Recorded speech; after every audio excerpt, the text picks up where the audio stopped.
अस्सलाम वालेकुम स्टूडेंट्स। जो हमने टेस्टिंग ऑफ हाइपोथेसिस का काम शुरू किया था वो हमने फार्मूला यूज़ किया था। अब हम टी फार्मूला से काम करेंगे। अगर हमारे पास सिग्मा अननोन होता है या सैंपल का वेरिएंस दिया होता है और हमारे पास एन जो है वो लेस देन 30 होता है तो हम टी टेबल यूज़ करते हैं। ठीक है, तो टी फार्मूला हम यूज़ करते हैं। तो हमारे पास अब ये H0 और H1 दिया हुआ है। हमारे पास अल्फ़ा की वैल्यू 0.01 दी हुई है, सैंपल का वेरिएंस दिया हुआ है, एक्स बार दिया हुआ और एन दिया हुआ। ठीक है, तो यहाँ से हमें पता चल रहा है कि ये वन टेल टेस्ट है, क्योंकि टू टेल जो होता है वो इज़ इक्वल टू और नॉट इक्वल टू होता है। तो वन टेल है, इसको हम अल्फ़ा को 2 पे डिवाइड नहीं करेंगे, सिर्फ 1 में से अल्फ़ा को माइनस कर देंगे। ठीक है, टेस्ट स्टैटिस्टिक हम टी का फार्मूला यूज़ करेंगे, सेम जी वाला फार्मूला ही है, बस यहाँ पे सिग्मा की जगह पे एस लग गया है। ठीक है, क्रिटिकल रीजन में क्या होता है, जब हम टी का फार्मूला यूज़ करते हैं तो पहले भी मैंने आपको टी का टेबल भी सेंड किया था और आपको बताया था कि टी के टेबल में डिग्री ऑफ फ्रीडम भी यूज़ होता है, तो उसको कहते हैं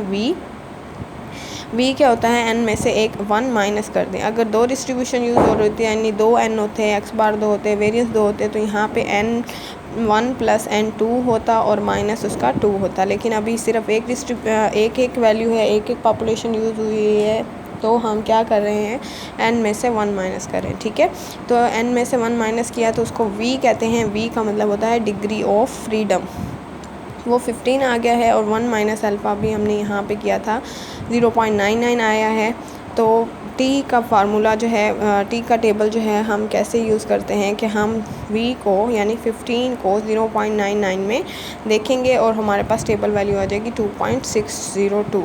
कैलकुलेशन हम कैसे करेंगे, कैलकुलेशन में हम टी का फार्मूला लिखते हैं और इसमें वैल्यूज़ पुट कर देते हैं और हमने टी का आंसर निकाल लिया। ठीक है, कंक्लूजन हम कैसे लेते हैं, जो हमारे पास H1 होता है उसी में लिखते हैं। इस H1 में ग्रेटर का साइन है तो हम लिखेंगे टी कैलकुलेटेड ग्रेटर देन होना चाहिए टी टैबुलेटेड से।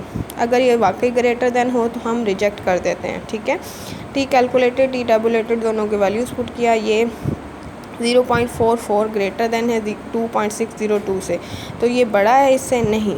अगर ये बड़ा होता वाकई तो हम रिजेक्ट कर देते। अब ये बड़ा नहीं है तो हम क्या करेंगे, हम एक्सेप्ट कर लेंगे H0 को और रिजेक्ट करेंगे H1 को। ठीक है, जब एक वैल्यू एक्सेप्ट होती है तो दूसरी रिजेक्ट हो जाती है और जब एक वैल्यू रिजेक्ट होती है तो दूसरी एक्सेप्ट हो जाती है। तो इस तरह से इस पर काम करना है हमने। ठीक है, इसी तरह आपका प्रपोर्शन का भी सेम ही ऐसे ही है, लेकिन प्रपोर्शन में क्या करते हैं, प्रपोर्शन में अब प्रपोर्शन का फार्मूला यूज़ होता है। ठीक है, प्रपोर्शन में हमारे पास ये देखें, एक्स की वैल्यू दी हुई है, एन की दी हुई है और ये पाई के H0 और H1 दिया हुआ है। सही हो गया, अल्फ़ा की वैल्यू दी हुई है।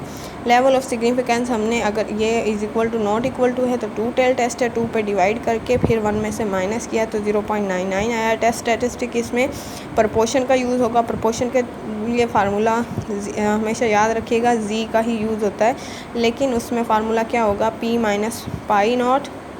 इसको पाई लिख लें या पाई नॉट, कोई मसला नहीं है, पाई 1 minus pi over N.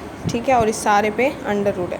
Critical reason इसका ऐसे ही होगा कि 2 टेल टेस्ट है तो माइनस की वैल्यू इधर आएगी, प्लस की इधर आएगी, दरमियान में कैलकुलेटेड वैल्यू आएगी। टेबल की वैल्यू एक दफ़ा इधर माइनस में करके लिखते हैं, एक बार इधर प्लस में। कैलकुलेशन क्या होगी, p की वैल्यू आपको पता है, अगर ना दी हुई हो तो x को ही n पे डिवाइड कर देते हैं तो वो p की वैल्यू आ जाती है। ठीक है, पाई की वैल्यू आपको दी हुई थी y की, वो H0 और H1 में 0.5, तो आपने इसको पुट किया और इसको कैलकुलेशन की तो 2.93 आया। अब कंक्लूजन कैसे लेंगे, यहाँ वैल्यू पुट कर दें, अगर ये इससे लेस हो जाए या ये इससे ग्रेटर हो जाए, इनमें दोनों में से कोई एक केस भी सही हो रहा हो तो आप रिजेक्ट कर देंगे H0 को। ठीक है, अब मैंने ये देखा कि 2.93 लिखा हुआ है, 2.93 लेस देन है इससे, वाकई ये लेस देन है, नहीं लेस देन नहीं है, ये ग्रेटर देन है। ठीक है, लेकिन 2.93 ग्रेटर देन है इससे, वाकई ही ये ग्रेटर देन है, तो ये एक हमारी कंडीशन पूरी हो रही है, तो हम क्या करेंगे, रिजेक्ट कर देंगे। वो reject H0 and accept H1। ठीक है, तो ये इस तरह से प्रपोर्शन के क्वेश्चन भी करने हैं। ये